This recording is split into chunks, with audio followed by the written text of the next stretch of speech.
Oilers Live Podcast.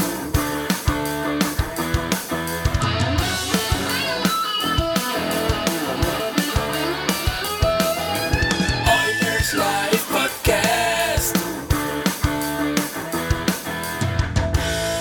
Hello and welcome to Oilers Live Podcast. I've got as my guest tonight Eric Friesen, contributor to Oil on White. Thanks for joining me, Eric. Hey, Michael. Thanks for having me.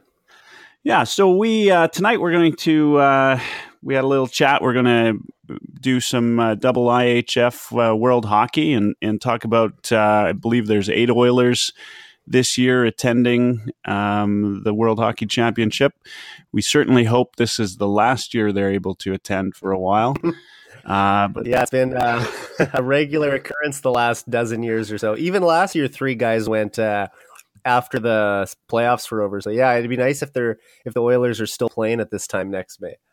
Yeah, it would be that would be a great treat. Although it's the wonderful thing about the World Hockey Championship is it does give us an opportunity to see these Oilers a little bit into May, and something that we haven't really seen in a very long time. It makes the offseason seem a little shorter too. I mean, we're what 4 months away from training camp, so this will at least we get to see Connor play a little more, and I'll be watching some of Dreisaitl's games with Germany too. So yeah, it should be good. Yeah, and tomorrow's the first starting game, right? It's at 8:00 Mountain, I believe. Yeah, Canada and the States. Yeah, that should be a good game. So let's maybe do a little rundown. You got a list. Do you have it in front of you of who's playing? I do. For the Oilers? All right, let's go through the list, and then you and I can chat a little World Hockey, maybe tee that up, and there's been some other Oilers news lately that we should definitely chat about. I even have... So who's playing? Okay, well, we got Connor McDavid, Ryan Nugent-Hopkins, and Darnell Nurse for Canada. Oilers prospect Patrick Russell for the host Denmark team. Johan Ovitu will be playing for France. I think this is... he's probably been there 10 times already for him, but he's one of the best players to come out of there. So he'll be there for sure. Draisaitl for Germany. Sekera playing for Slovakia. I wasn't 100% sure if he should go or not because I figured, after the injury-riddled year he had and coming back from a torn MCL, that maybe he should just take the offseason to rest and train, but apparently he's going. And then Adam Larsson will be there for Sweden. So let's chat... We'll get to Canada because that's the obvious favorite, and of course, probably 3 of the big names from the Oilers organization on there. But maybe we can talk about some of the other teams if you've been following it all. I mean, we've got there's 2 groups this year, right? Group A and Group B. Mm-hmm. I think we've got Sweden, Slovakia, and France are all in Group A. So we've got 3 Oilers that are playing Group A. And then on Group B, if I'm not mistaken, Germany, Denmark, and Canada are all in Group B. I'm just going to bring that up, actually. What do you know so far about Group A? I mean, do you know who the favorites are coming out of that side? I'm just going to bring up the schedules and roster so I can kind of see who's in which group again. Yeah, so it's definitely so France, Sweden, and Slovakia in Group A for sure. And when you look at Group A, I'm thinking that Sweden is probably going to be Russia. Russia has a chance too. I would say it'll probably be between those 2 teams, Sweden and Russia. Czech Republic, that's kind of they're a toss-up. I'm not really sure how they're going to do at this tournament. And when you look at Group B, the States are historically bad at this tournament. That's the one thing. Like they're a hockey powerhouse for sure, but this tournament specifically, they haven't had great results. You can look at the last 15 years; they haven't won a lot of medals. Yeah, I think Canada is the obvious powerhouse in this group. They're going to have. You never want to say they're going to have some easy games, but there's definitely some lesser competition here, like Latvia, Norway, Denmark, South Korea. I mean, there's going to be some games where the score might get a little out of hand. Germany, coming off silver medal at the Olympics, Dreisaitl's going to be there. Yeah, so there's a chance that the Germans could do all right in this tournament. I think that's a growing hockey country. Yeah, Marco Sturm's coaching. They've got some talent. Definitely. I think the States are going to be pretty good. I still wouldn't be surprised if Finland finishes second in the division, though. I think that they usually have a fairly good team at all their international tournaments. So I would say probably Canada 1, Finland 2, USA 3, if I'm just doing a quick prediction before here. So the U.S. actually, though, they've probably got one of the best rosters they've ever fielded for the World Hockey Championships this year. Yeah, exactly. But I mean, realistically, I don't think Canada, like there's 7 round robin games. I don't think Canada is going to do any worse than 5-2. If they lose 2 games, I'll be even surprised. I really wouldn't be surprised at all to see them run the table, go 7-0 or 6-1. Maybe they lose to Finland or they lose to States, but I think that they're gonna have their way with most of the teams in this group. Yep. Yeah, I think those are fair assessments. If you're going to go for a sleeper, I'd say Germany is probably that. Just coming off the high of the Olympics and that. Yeah, I'm really looking forward to the game tomorrow. I mean, you've got on, as I said, I mean, this U.S. team is probably one of the better teams they've fielded in a long time. There's a couple names that, of course, we know. Jordan Osterley is going to be playing, and then, of course, south in Calgary, there's Johnny Gaudreau is going to be playing for the U.S., and of course, Kane's coming for the first time in, I think, 10 years to play in the World Championships. So he'll be captaining that team. And they've got in goal now, they've got the fellow from Carolina. He didn't have a great year, Scott Darling, and Kincaid, who played, I think, great in New Jersey. In fact, I think if not... you had as much responsibility for New Jersey's success as Taylor Hall did, yeah. Oh, 100%. He might have even had more. And I know that some people are going to say now, come on, Hall's the Hart Trophy candidate. And I'm not here to, take anything away from Hall. He was my favorite player before McDavid came to town. Yeah. But, you look at what Kincaid did for them, helping New Jersey get to the playoffs. I don't think Corey Schneider won a game after Christmas. So yeah, for a $6 million goalie, people talk about Lucic having an off year. I mean, he contributed more in the second half of the season than Corey Schneider did. So if we want to put... Yeah, Kincaid was outstanding. And I do think, people are kind of having a second sober thought on the back half of the New Jersey Devils season and giving him a little bit more credit, but he's certainly not getting as much credit as he deserves for that stretch run. So tomorrow, that's actually tomorrow morning, the U.S. I think this is probably, in my mind, the highlight of the first round, other than, the Finns, who also should, Canadians, or not Canadians, Oilers fans should pay close attention to, because we seem to have a love for elite Finnish players. Is this... let's kind of go off track here for a second. But what is the deal with Finland and the Oilers? Is this a Jari Kurri thing, or is it just happened to be? The Finns have had some good players, obviously, and they've had some success. We just signed Koskinen, Puljujärvi, of course. Curry. The Oilers have always had a history of Finnish players. We can even go back to Tikkanen in the 80s, Curry. They've always had a Finnish presence. Even when I was growing up, Jani Niinema, he was one of my favorite Oilers defensemen in the early 2000s, late 90s. So there's always been a Finnish presence there if you look back throughout their history. Yeah, it's almost like you have to have at least one Finnish player on the team. Oh, 100%. At any given moment. Yeah, I do think this team looks pretty decent. There's a few players that from the Finnish. I think it's about half from the Finnish league playing on the Finnish team, and then half NHL players. There's a couple of AHLers on the team. a couple guys from the Detroit system, I think Rockford and such. But the Finns, they love this international hockey. I think they'll do reasonably well. All the European teams really do. I mean, as serious as we take it here in North America, this tournament is an even bigger deal to any of the European countries. This is their Stanley Cup, essentially.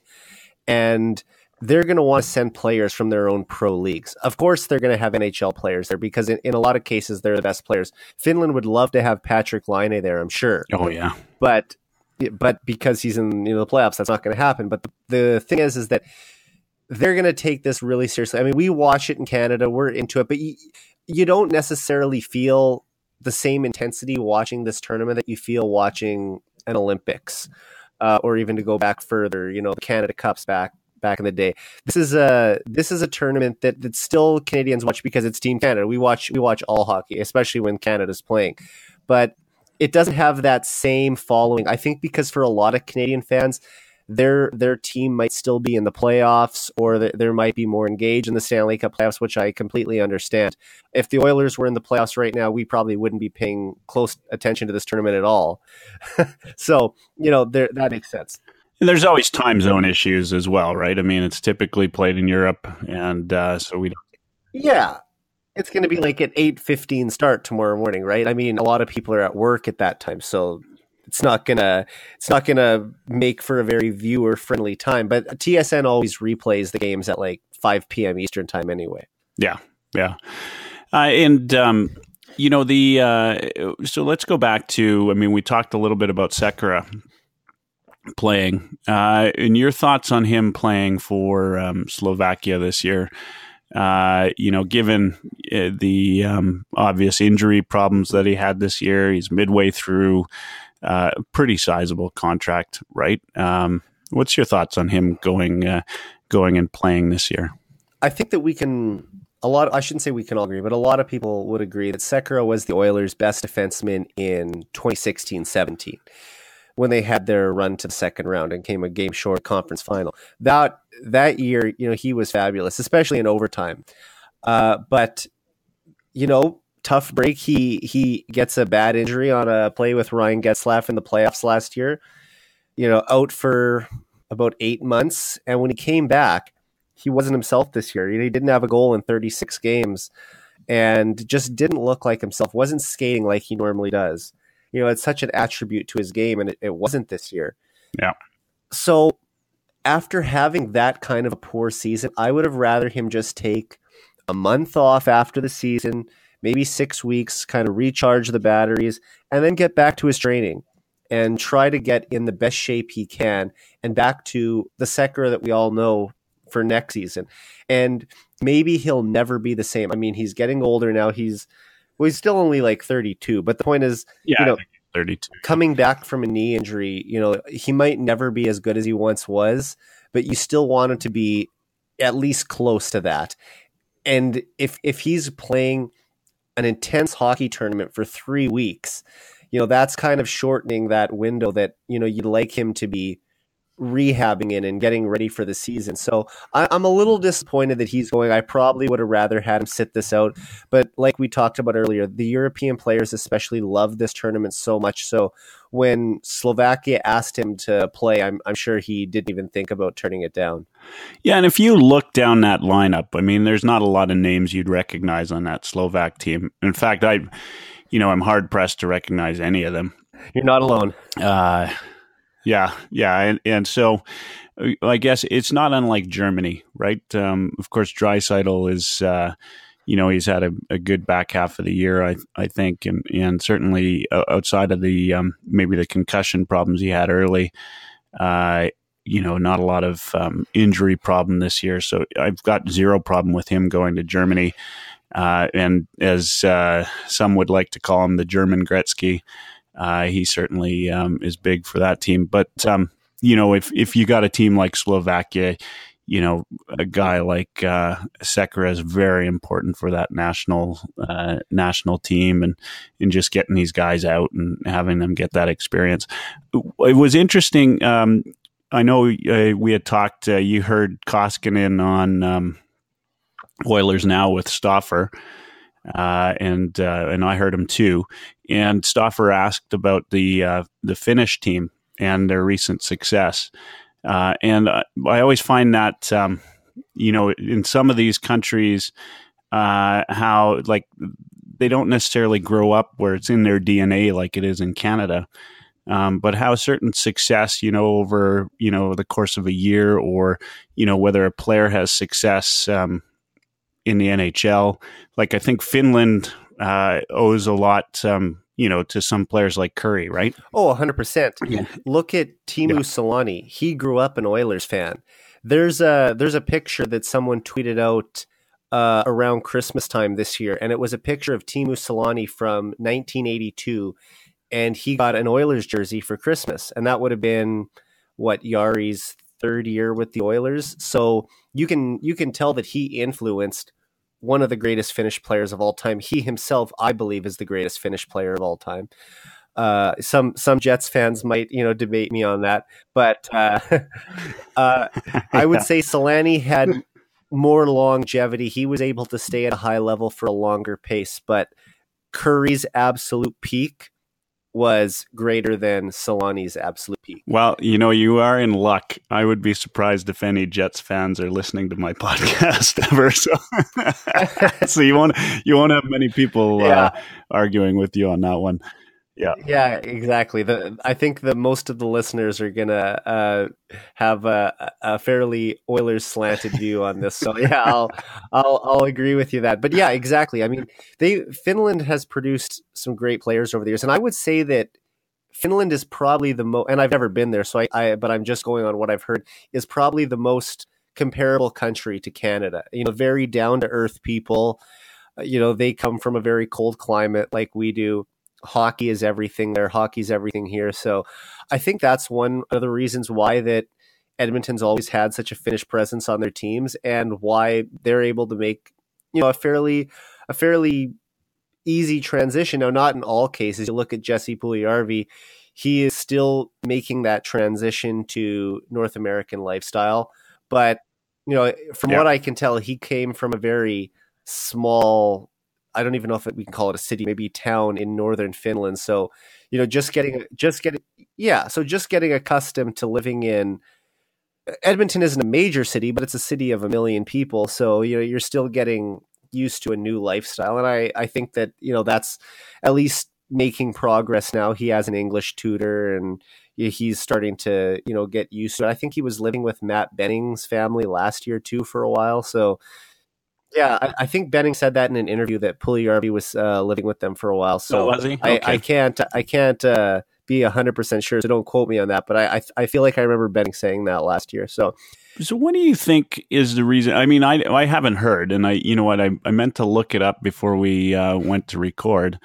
Why wasn't he invited, or was he invited for the Finnish team this year? Do you know? Do you know anything about that? Or you'd think that he would get invited because he went as an 18-year-old. So I would think that at age 20 he would also go. I don't know if he turned it down or if he just wanted to take the off season to rest and recover. Maybe he has an injury we don't know about. So I'm not 100% sure why he isn't there. But if you remember, he wasn't used very well the last time that he went. And this was fresh off of winning the MVP at the World Juniors and at the under 18s within that calendar year. He had just absolutely dominated those. And then he comes up to the Worlds and barely gets to play. But that's also part of the Finnish culture over there. They're very veteran heavy leagues. And it's hard for young guys to get into the lineup. I mean, I know you only have to be 16 to play pro hockey over there, but just getting into the lineup can be really tough for some of these guys because they're trying to make their mark in the league, but it's kind of hard when you have all these 27-year-olds kind of taking all the top 6 spots for a young forward. Yeah, and you know what? I can tell you after the last Worlds that he was in, I wasn't upset not to see him because I thought that in terms of a confidence, standpoint, that wasn't good for him. right? I mean, he No. didn't come off looking great, and he didn't get the minutes to really sort of prove himself. So I would say I'm not too terribly upset about that. I mean, he's got, I think this next season for him in the NHL obviously is probably his most important season yet, and a chance to prove himself. And so I think confidence is so high on the list at this point in his career that I wasn't upset. The good thing that we have to remember is, and yes, I do agree, he needs to score 20 plus goals this year. This is the year where he has to take a step forward. But if there's one thing that we can kind of look back at, yeah, Jordan Eberle didn't even play his first NHL game until he was 20 years old. And now you look at Jesse Puljujarvi, I think he's got around 100 games in the league. So this is a guy who already has played that much more NHL hockey than even someone like Eberle did at age 20. Now, Eberle scored 18 goals in his rookie year, had 43 points to lead the team. I'm not saying that Jesse is gonna be guaranteed to score 20 goals, but he should. This is the time. He's got that extra experience. He's come in. They didn't have to slow play him as much because he was a high draft pick. So I can understand why he did make the NHL right away. Although I think we can say maybe he should have spent a little more time in the AHL early that season. But this is the time when he really has to show that he can contribute at this level. And I think he will. I'm not sure if that's going to be on the third line or the second line or where they're going to play him. My main hope is that he gets power play time next year. Yeah. I would definitely agree with you. And I think, and we've all talked about this with McClellan and what he's maybe learned or not learned throughout the past season. But that's probably the biggest thing on everybody's wish list is going into next season, that we get to, maybe see what he brings to the table, and also, how he can change up what was a non-existent power play this year. So yeah, I completely agree. Let's go back to the Worlds, and then we'll talk a little bit of Oilers hockey. Johan Ovitu, we're expecting him back. I think he's got. You don't think so? I don't know about that. Like no, I'd like him to come back, but I don't know if he is gonna want to come back to Edmonton. I think he has the offensive instincts to contribute to an NHL team, but I don't see him in the Oilers' top 6 next year, especially if they're going to take a step forward. And if he wants to come back and be the 7th defenseman in Edmonton, then I would re-sign him for $1 million or maybe a shade under that. But I think that he is going to want more money than that. And I think he's going to want a new opportunity. So I'm not 100% sold that he wants to come back, but I would like to have him back as a 7th defenseman. Yeah, and I think he proved himself as a 7th defenseman. If you look at his numbers, right, he actually had some pretty decent numbers for a guy that was playing, once every couple of weeks. And he's definitely better in the O zone than he is in the defensive zone. Yeah. That's kind of where his forte is. He's got a great shot. I remember in Carolina, he scored an absolute snipe on a pass from, I remember that, on Draisaitl's 4-point night. Yeah, that was beautiful. And if he could even give us that once every 10 games, that would be great. This past season was his biggest year as NHLer. Yeah. And, I think, as I said, I think he proved that he can play in the league. I thought his numbers ended up better than even I expected. He got to play one game over at forward. He is French hockey right now. Not unlike Draisaitl in Germany and Sekera in Slovakia. There seems to be a trend here for Oilers. We're taking all of the top players from some of these European countries. Yeah, it's kind of interesting. You could make the case that there are players in the league right now who are the best player that country has ever produced. I don't think there's even a debate anymore that Draisaitl is the best player that's ever come out of Germany. Is Nico Hischier going to make a case for Switzerland?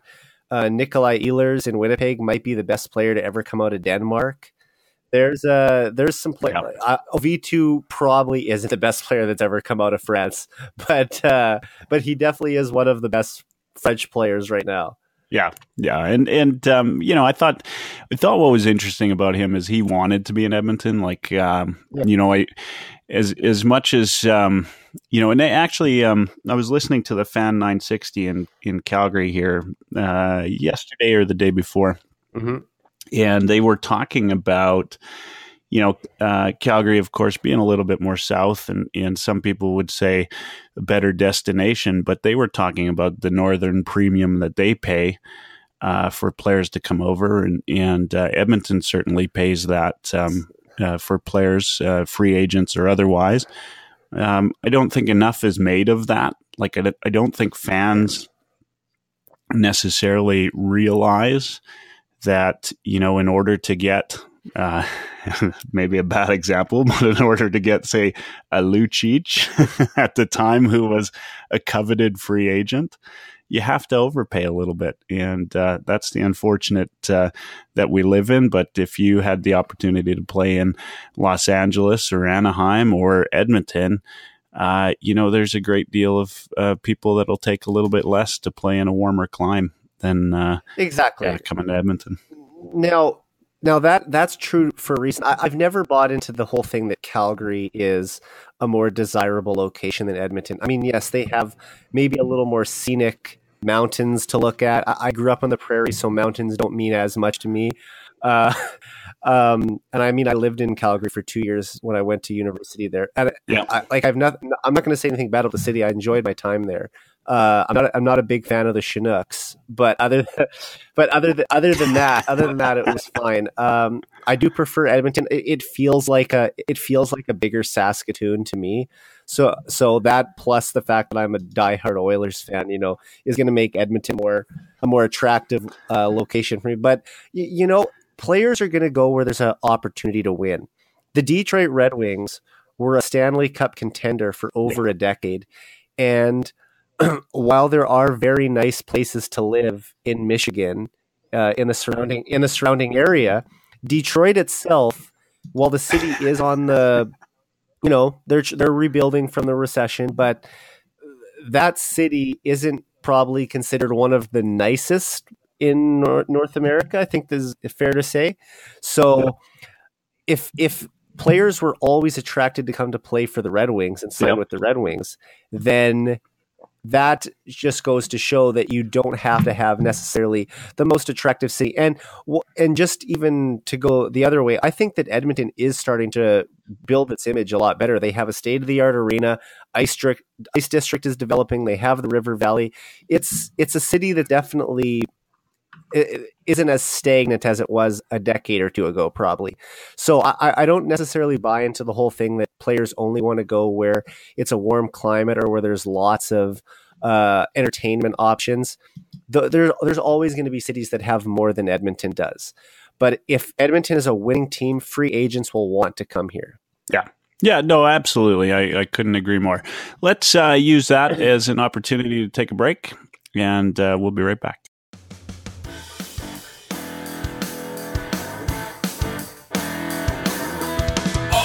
Live podcast.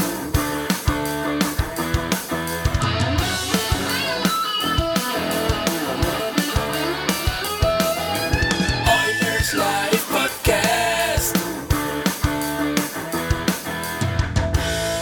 And welcome back to Oilers Live podcast. I've got Eric Friesen, contributor to Oil on White here tonight. We're going to, on the second half, this bottom half of the hour, we will chat about the Oilers that are in the World Championships starting tomorrow.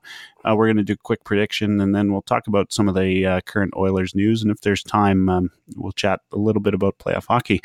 So, Eric, let's in the first part there, we outline the 8 players that are playing in the in the Worlds this year. Let's do a little prediction, maybe, and I'll just I'll name a player, and we can chat about what they're going to do in the Worlds today. We'll start with Adam Larsson playing for Sweden. Yeah, he's a player that I wasn't sure was going to go just because of obviously the tragic passing of his dad when he visited Edmonton back in January. I thought that maybe he'll just decide to take the summer to just be with his family, and I don't think anyone would have doubted him or questioned him for that. And just kind of say, I appreciate the offer, but I'm going to pass on the Worlds this year. However, you have to just respect him immensely that he still wants to go play for Sweden, and for him to show that kind of commitment and to want to be over there and play for his country, it just kind of shows that maybe this is a way that he's going to honor his father and honor his family and just continue to keep his hockey season going. Yeah, I think that's great, and he's going to get a chance to play for gold, I think, with this team. Definitely. Yeah. Okay. So that's Larsson playing for Sweden. Good looking team there. A lot of NHLers playing. Let's go up to Sekera, who's out in Slovakia. Yeah, he's played at the tournament quite a few times. I should actually have this in front of me. I can even tell you how many times he's played this tournament. So let's see. Okay, Sekera has played for Slovakia. He's probably represented his country more than anyone else on the Oilers on the international stage. So he's played for Slovakia at the 2004 Under-18s, the 05-06 World Juniors, and then he's played at the Worlds in 08, 09, 2010, 2012, 2013, and 2016, plus 2 Olympics and the World Cup of Hockey. So this is his 7th time at the Worlds. So obviously, one of the best Slovakian players. And, as we kind of mentioned before, it's a big deal for these European players to go over. And I'm sure that, he loves playing for Slovakia. And I actually was a little surprised he wasn't named captain. They had someone else listed on eliteprospects.com. So I thought that he would get it, but still good that he'll go over there. I just hope they don't run him into the ground and make him play a ton of minutes, which could, set back his injury even more. Yeah. Yeah. And I think my guess on the captain side is there's a lot of those players that play together. There's probably somebody that's more of a natural leader in terms of who everybody knows on the team. They probably all know Sekera just because he's an NHLer and he's a bit of a big deal and as far as Slovakian hockey goes. But I wouldn't be surprised if that's the reason. I'm not sure who the captain is, but I'd have to bring this but again. I think I can't remember off the top. Yeah. All right. Well, we'll move on. Of course, we've got German Gretzky, Leon Draisaitl playing for Germany this year. What are your thoughts on him? Yeah, I mean, I don't know how he's going to top last year. He got to play in the Worlds in his hometown in front of the fans that he grew up seeing. I remember hearing him talk on Oilers Now as well, saying he was at the tournament that was there in 2010, watching the Worlds as a fan. And here he is 7 years later playing in the tournament, fresh off of a second round series with the Oilers against the Ducks last year. So it was probably a really cool moment for him to play in Germany at the Worlds. And I'm sure he would have loved to have been on the Olympic team this past February too. But I think it's still going to be cool for him. And Draisaitl actually will captain the Germans this year. So a very nice tip of the hat for him to get to do that. And another guy who's played internationally a ton of times, all the way back to the under-17s in 2012. I think this is his, what would this be? 1, 2, 3, 4. I think this is his 8th time representing Germany. So another guy who's consistently been playing for them every chance he's had. And I think he's going to have a good tournament. He might not have as much skill around him as, say, McDavid will or someone like Kane will for the States. But he's going to have a chance to put up some points. He's a driver, and I expect that he'll lead the Germans in scoring. Yeah, I think that's probably a safe assessment. I think what I like about this, and we talked a little bit about this with Puljujarvi on the opposite end, but for Draisaitl, just another opportunity for him to up his confidence and be a leader on a team that he's the true leader on that team. All right, sorry, go ahead. I wouldn't be surprised. Oh, sorry, just to say, I wouldn't be surprised if he gets to wear a letter in Edmonton eventually. I know right now they've been kind of going with the leadership of McDavid and the assistants, Lucic, Larson, and Nugent Hopkins. But with Nugent Connor playing on the same line, I think it's good to have a leader on a different line. And I could see Lucic giving up his A this year and letting Draisaitl be an alternate captain. Absolutely. Yeah. So good experience there. We'll move on to Ovitu, the best, one of the best players to come out of France. Your thoughts on him in France this year? I'm not going to lie. They're probably going to have a tough time at this tournament. They're in a division with a lot of good teams, and they are not a hockey powerhouse. Ovitu, he's not the type of, he has some offensive instincts, as we talked about earlier, but he doesn't have the type of offensive skill set that he can dominate a game from the back end. So I don't think that he's going to make the type of difference that's going to push France over the edge. Maybe they win a game or two, but I don't think that he's going to rack up a ton of points at this tournament. So here's an interesting thing, because I've been aware of Ovitu being on the French team for a little bit now. When I go on the roster on the IIHF site, they don't have him listed. So I'm curious if something's changed in the last little while. We'll find out, I guess.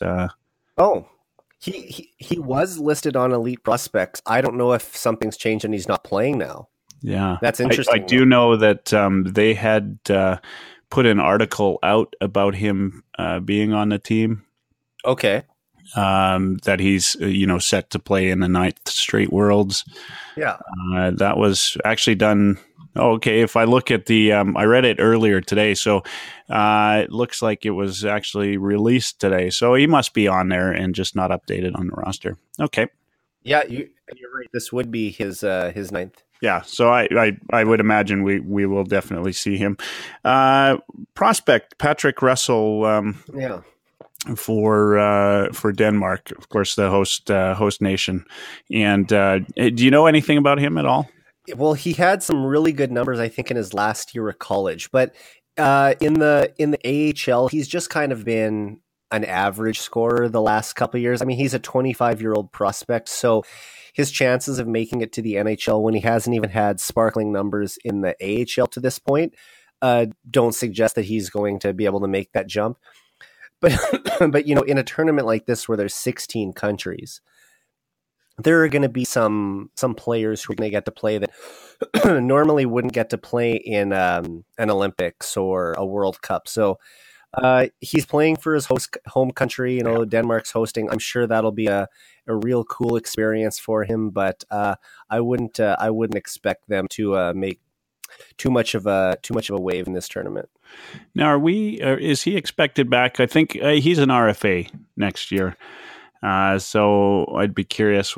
I guess we'll find out over the summer whether or not they qualify him and keep him on for another season in Bakersfield. Yeah. There's definitely going to be some changes on that team with the youth that's coming in, but I'm not sure if he's someone that they envision staying as a veteran kind of 26-year-old guy to help the guys like Benson coming in. But yeah, we'll see. Yeah, I think 2 years ago. Or even a year ago, he would have been a safe bet. They didn't have much in terms of what was coming in, but they've made some good signings for that Bakersfield team, I think, over the past couple of years since Chiarelli has moved in and really looked at that as a healthy prospect pool for the team. Let's go to the big guys, Team Canada, and let's start with Darnell Nurse. Yeah, really happy for Nurse. This is his first time playing in senior competition on the international stage. He played at the 2012 Under-17 tournament, won a bronze with Canada, and he was at the 2012 under-18s, also won a bronze, and then in 2015 won a gold medal with Canada. And I was so happy when he won that. He should have been there the year before. I think he was robbed of a spot in 2014. Mm-hmm. And then he got to win gold on home soil with the Canadians in 2015. And now he's making his senior debut. I think he's going to do great at this tournament. Nurse is already one of the best skaters in the NHL for defensemen. And playing on the big ice, I think this is going to be just perfect for his game. He's really going to get to show what he has. And I think this is going to be, like you talked about earlier with someone like Draisaitl, this is going to be a huge boost of confidence for him. Getting to come over, play in this tournament, hopefully get a chance to show off his abilities. And I think that this could carry over into the Oilers season if he has a good tournament. Yeah, and I think this is just a natural progression for Nurse. He is, in my mind, I mean, he's been one of the most improved Oilers. I'm always fascinated by people that are surprised by that. You talk about his prior experience in the Worlds with the juniors. I don't think they scored an even strength goal on him the last World Juniors that he was in, he was outstanding then, and so I always thought that his potential was to be a top line defense pair, and he's really proven. Yeah. He really did have a good tournament. No, 100%. I think that he kind of got overshadowed a little bit in that tournament just because of how dominant McDavid and Domi were. Yeah. That we didn't hear about Nurse as much. I think, you know what? McDavid hadn't even been drafted by the Oilers at this time, so no one can say that I'm biased for this, but I think McDavid was robbed of an MVP at that tournament. He had Domi for points, but I think Domi kind of got a little bit of the hometown bias. McDavid's a Toronto area kid too, but his dad was a Leaf, so I think that Domi kind of got a little bit of a boost there. Mm-hmm. How much does do you think that this matters from a team building standpoint? When you have Nurse, Nugent Hopkins, and McDavid all on the same team, you think that helps? Yeah, I mean, from what we've heard, the real tight knit group is Connor McDavid, Darnell Nurse, and Leon Draisaitl. And I was lucky. I got to meet Darnell Nurse last year at a Blue Jays game when I was in Toronto for school. Yeah, I ran into him, and I was like, I think that's Darnell Nurse. So I went over and I started talking to him. And let me tell you, the most down-to-earth guy. He was waiting for his girlfriend. She was late meeting him at the ballpark. So I was literally just going to talk to him for 2 seconds and just say, "Hey, I'm a big fan. Can I get a picture?" Which he did take with me, and I really appreciate it. And I just thought, I just talked to him for 2 seconds and just say, "Hey, it's great to meet you." But he ended up talking to me for about 10 minutes because he was just waiting there for his girlfriend, and I was, just happy to chat with him. So. He's not the type of guy who just you could tell was all about himself and just waited for me to ask him questions. He was actually engaging me and asking questions about me too, and myself too. And I've met a lot of professional athletes. Well, I shouldn't say a lot, but I've met, several professional athletes, and like Grant Fuhr, another real gentleman, Don Arcis, another great guy, classy guy, but Darnell Nurse actually, taking the time to ask me questions. I know this is getting off topic, but man, such a nice guy. And he told me, how close he and Connor are and how close he and Draisaitl are. So I think that's the real tight group. Yeah. But having Nugent Hopkins over there, I think that'll be a good team building. And it's just great that McDavid and Nugent Hopkins are going to get to continue their chemistry here and build on what they started this year. Yeah, so let's finish off with those two. Okay. So Nugent Hopkins. He played at the Worlds 6 years ago in 2012.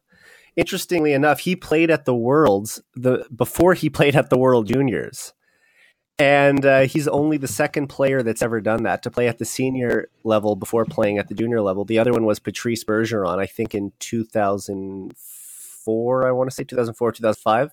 Yeah. So pretty cool for him to get to do that. And the only reason he actually got to play in the World Juniors is because of the lockout in 2012, 2013. So yeah, he's going back for the first time in 6 years. I think that this will be a great experience for him. He's gonna, like you said, he's going to get to continue playing with McDavid, and this would be a pretty great spring if he could win a gold medal. He just got engaged a couple of weeks ago, so could turn out to be a pretty good, pretty great spring for him. And if you remember, Nugent Hopkins was excellent at the 2016 World Cup of Hockey with Team North America. I think he was one of their best forwards, and he played on the wing in that tournament. So I'm looking forward to seeing how he's going to do here. Yeah, and I not enough can be said about the chance for him and McDavid to build a little bit more chemistry as a line pairing. Let's finish off the Worlds with McDavid and his captaincy on Team Canada. Yeah, I was really glad to see him get the captaincy. Just another accomplishment in the young career of Connor McDavid. I was interested to find out where he ranks in terms of youngest captains ever to play for Canada. So I did a little research yesterday, trying to go through every Canadian team at the World Cup of Hockey, Canada Cup, World Cup, Olympics, just to see. And as far as I can tell, McDavid is the first 21-year-old to ever captain Canada in men's international hockey. So aside from being the youngest captain in NHL history, he's also the youngest captain in Canadian hockey history. So that's pretty cool too. And especially 2 years ago at this tournament, he became the youngest player to ever win gold at the under-18s World Junior and World Championship. He won all gold at all three levels before the age of 20. So that's pretty incredible too. So his resume speaks for itself on the international stage. He's done it all, and I think this is going to be a great tournament for him. I wouldn't be surprised if he gets 15 points. There's going to be some teams that he really has a chance to rack up the numbers against. You look at South Korea, maybe Denmark, Latvia. I could see him having 3, 4, maybe a 5-point game against some of these teams. Now, the thing is, Canada has enough depth throughout the lineup that it's not like they have to send out the top line all the time. Even the guys on the fourth line are really good players.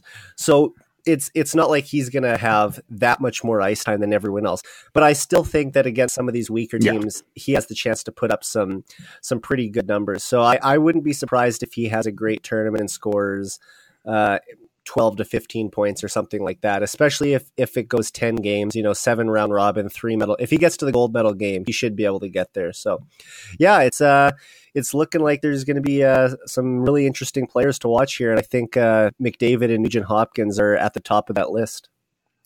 Well, I can't wait to watch tomorrow and just see these teams, go against the U.S. and see where that one goes. Good players on both sides. It's just good to it's just good to see our Oilers players again. You know what I mean? Like it feels like it's only been a month, but I want to see Connor play again. We should be getting used to seeing him play in May every year, and hopefully it's in the third round of the playoffs next year. Absolutely. So let's chat a little bit about the Oilers, where they're at right now in terms of news. Since the last time you've been on the podcast, of course, lots has happened. The season's ended. We've now seen that Chiarelli is going to be on for another year. We've got McClellan on for another year. And all the assistant coaches gone. And then most recent news since my last podcast is, of course, the signing of Koskinen. As we talked earlier, Finnish players seem to have a home in Edmonton. Your thoughts on Koskinen and the signing? And I guess, let's be clear, I guess it's not really officially a signing yet. It's more of an agreement to terms until July 1st.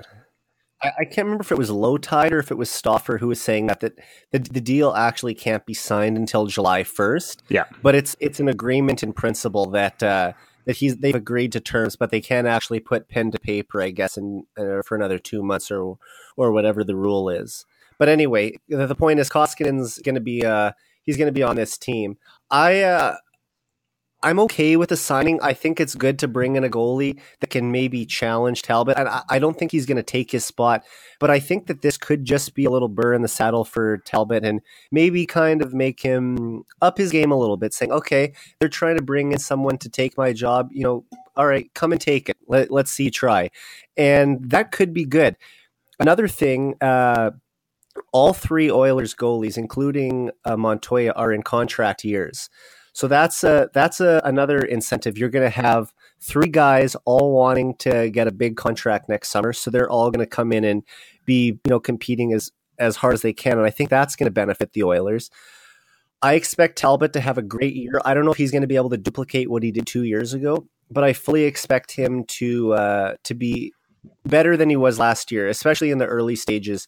And I think that Koskinen could turn out to be a good pick. It's going to take some time to see. The contract's a little pricier than I probably would have liked for an unproven backup goalie, but I'm sure he had other options. So he wasn't going to come in and play for $700,000 or $800,000. You were going to have to make it worth his while to come overseas, and $2.5 million is the price. Yeah, it's not a big risk. It's 1 year.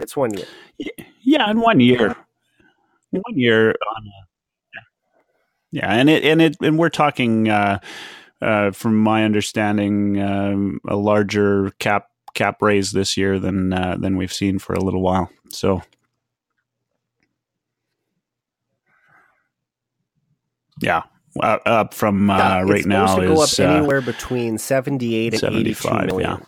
Yeah. So I'm really good with that contract as well. 75. 1 year, 2.5, and guaranteed. Koskinen was getting some looks around the league. Whether we paid premium or not, I don't know. The other nice thing, we talked about it before, is Puljujarvi, and I know they tried to have Jokinen on the team. They said part of that reason was to help Puljujarvi with some of the transition to the North American culture. I think that can't hurt, right, for him to have a fellow countryman around, and they've played together, of course, at the Worlds. Yeah, and so that can't hurt either. I really, one of the things that I think, he's, people are, I was actually really surprised at some of the negativity around this signing for all sorts of reasons. But, the KHL might not be the NHL. But these are guys that a lot of them, there's a lot of ex-NHLers. There's a lot of guys that could be NHLers. Playing in the KHL. He's not playing in a boys league, right? He's playing in a men's league on one of the top teams there. And he's playing half-time, which is about what we want to see from him if he comes to Edmonton. His numbers are great, too. So, outstanding. Yeah. You heard him on Oilers Now with Stauffer. He sounds mature as well, which is something, I look for in a guy that I guarantee you they did all sorts of interviews with him prior to the signing. And it sounds like a guy that's ready to come in and contribute and try to win a spot. I like it. I'm like any Oilers fan, I'm hoping that Talbot has a rebound year, and we put that all to rest. And Koskinen can come in and play, 20 to 30 games as a very, very capable backup. That would be ideal for me. I think so. Yeah. You definitely want to reduce Talbot's workload a little bit. I know he says that the more he plays, the better he feels out there, but they've really run him into the ground the last 2 years. 73 games a year ago, I think 65 games this year. If you could get that down to even 55 games and have Koskinen play the rest, that might even be enough. As long as he can give the Oilers quality starts once every 5 games, I think that contract could be well worth it, especially with the cap going up as we talked about. So I don't have a big problem with it. In fact, I think there's a potential that I could really like it. I just hope that they kind of watch their asset management a little better, because last year they should have brought in a backup goalie earlier in the year when there was still a sliver of hope that they could make the playoffs. By the time they brought in Montoya, it was too late. And not that a 4th round pick is a big deal, but the Oilers don't want to just be throwing away prospects or draft picks, I should say. It's something that you really have to draft, develop your own players in this league, as we've seen for all the top teams. So I fully expect the team to kind of straighten that out, because that's an area that you can't mess up. Especially the Oilers have actually started to show some good signs of drafting the past couple of years. I've been really encouraged by the last few drafts since Keith Gretzky came in. So tough to see a fourth pick go for a player that's going to be buried in the minors next year. Yeah, but hopefully Montoya can still maybe provide some depth goaltending in case someone gets hurt, and we'll see how it goes. Yeah, I think, from a goaltending standpoint, I mean, I think I feel comfortable now with the goaltenders that are in the system. And as you said, I mean, who knows, right? In terms of injuries, to have, and I actually believe Koskinen's going to come over and do quite well. When he comes, he's a big goalie. He puts up good numbers. I think he'll transition that well to this game. But to have, Montoya sitting there if necessary, in a backup role for another season, if an injury happens, I think, that's at least better than what we had this year, when LB, kind of didn't pan out the way we'd hoped. We're near the bottom half, and so one of the things I want to touch on, because it was something I tweeted out earlier today on TSN 1050. They reported that between Matthews, Marner, and Nylander, they would get a combined $28 million per year as a signing. And so I asked, I mean, of course, very super scientific poll that I did.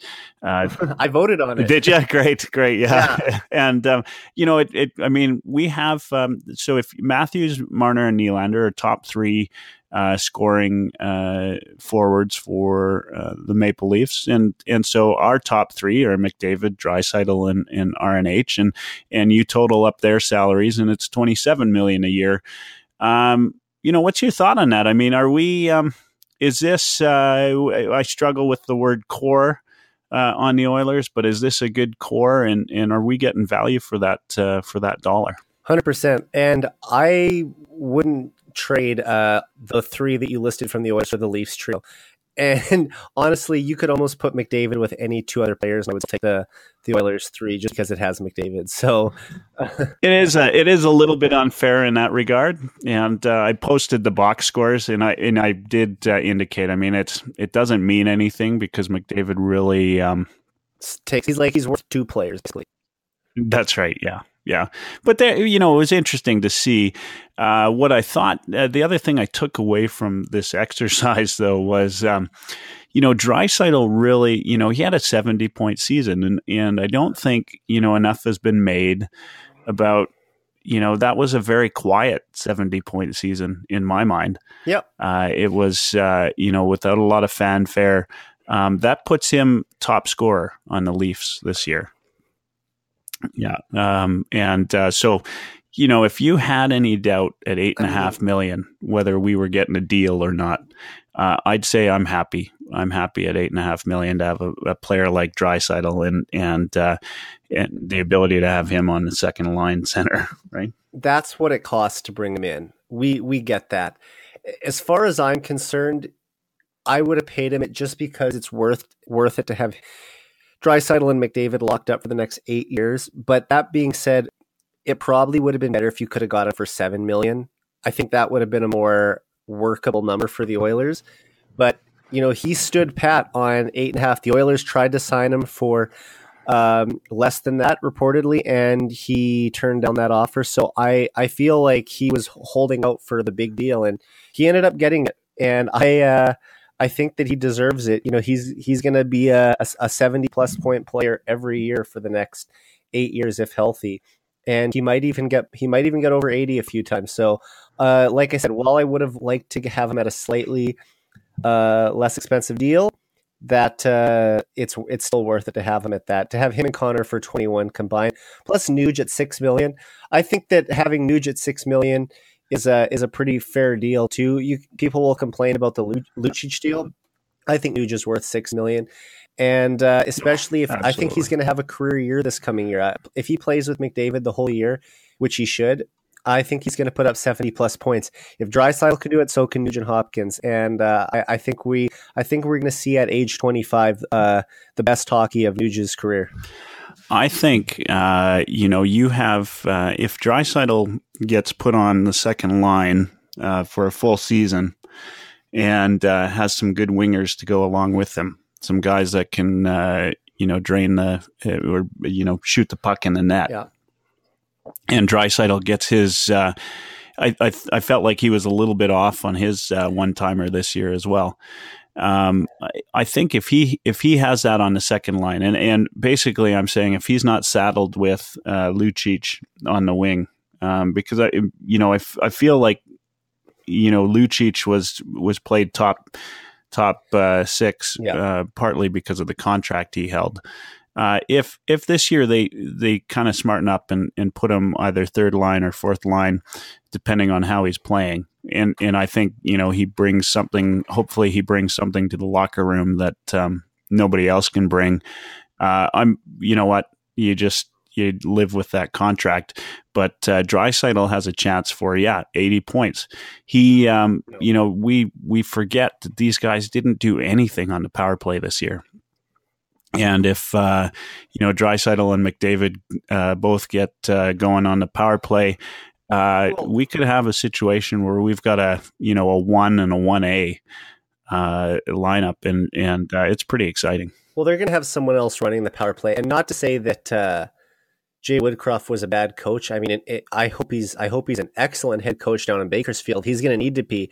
They're trusting him with a very important job to develop the team's prospects. So I'm hopeful that he does a great job. But he didn't get the job done on the power play this year, and he even took responsibility for that when he did an interview, I think, on Gregor's show the other day. So he's got to. The Oilers have to find someone who's going to come in and take that job, and find someone who's going to run the power play and get some better results, because this team needs to have their power play clicking. There's no reason that a power play, including McDavid and Draisaitl, should be any worse than top 5 in the league. Yeah, no, absolutely not. It was almost an embarrassment to have that, the riches and talent and the power play that we had this year.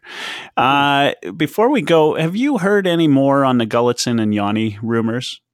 I have not myself. Rumors were really big a while ago.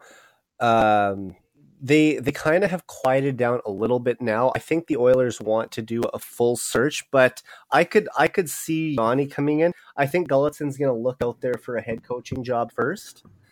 That would be my guess, is that he thinks that maybe a job will open up. But Yanni, I think there's a good chance, given his history with McClellan and the fact that he's got a pretty good reputation as an assistant coach. Yeah, I think that reputation could help him a lot, and I think that there's a good chance that he could be the guy that comes in and runs the defense. But it's interesting to see what's going to happen with Gulutzan if he's come in. The one name that's been up there lately is the Broncos head coach in the WHL, Manny Vivrios, who just won WHL Coach of the Year. And from what I've heard, there's several teams that are interested, and that'd be great if the Oilers could look at bringing him in. Yeah, I think the one positive, and we talked about that Northern Premium, but the one positive the Oilers still have going for them is Connor McDavid, and the chance to be a part of that coaching staff has got to be up there as a real plus. If I had the chance to coach Connor McDavid, I'd take it for sure. So let's hope that encourages. Vivrios was, obviously I think he's destined for good things in the NHL from a coaching standpoint. it definitely make the transition this year. I heard today though something maybe, and it could be nothing, but possibility of Gulleton going to Buffalo. Did you hear that? Yeah. That's interesting. So we'll see. We'll see what happens there. I'm not sure of their situation, to be fair. But you're right. I mean, the rumors have died down. I thought maybe you'd heard something I hadn't. No. Another name out there that I wouldn't mind the Oilers looking at is Chris Dabla, who he did play in Edmonton with the Ice in the WHL in the late 90s before they moved to Kootenay. Yeah. And then, of course, he spent 5 years at the University of Alberta playing. So he knows the city of Edmonton. He spent, 7 years there combined. Plus, he coached Connor McDavid for 3 years with the Erie Otters in the OHL. And just this past year was hired as an assistant coach of the Philadelphia Flyers. So that's a guy who I think is an up-and-coming coach. He's 39. He's probably looking to make that jump in his career. And I would be interested if the Oilers, I would hope the Oilers would have some interest in potentially bringing him in as an assistant. I think that would be a good hire on their part. Absolutely. Yeah, I've heard that name come up as well, and definitely, the Erie Otters connection there, I think would probably be it'd definitely be a good thing. All right, well, I think that that's about it for tonight. We've, in the off season, there's always very few and far between Oilers things to talk about. Yeah. It's been a good playoffs this year, so hopefully everybody's enjoying those. Eric, I'm really happy to have you back on. I suspect I'll have you on again in the future. Before we go, I'm just going to do a little say out there, if you've listened this far, I should have mentioned it earlier, but Eric's got a new article up on Oil on White. And it's basically around can Ty Ratty become the new Patrick Maroon, and go and have a read there, and follow Eric on Twitter at Eric J. Friesen. I'm sure he'd love to interact with anybody that's listening. And I always enjoy, Eric, when you get involved in some of the conversations. There's definitely a few Twitter folks that every now and again kill a conversation, but you certainly bring a perspective that I always enjoy hearing, which is why I enjoy having you on the show. So thanks for joining me. Yeah, man. Thanks. Yeah, appreciate that. Yeah, it's always good chatting with Oiler fans. I think that about 90% of my followers are Oilers fans, so it's always fun. I mean, there's probably nothing I like talking about more than Oilers hockey, so that's why I use Twitter mostly. And yeah, I appreciate you plugging my article there. Thanks. Yeah, definitely, and hope to have you back soon. For sure. Thanks so much. Have a great night.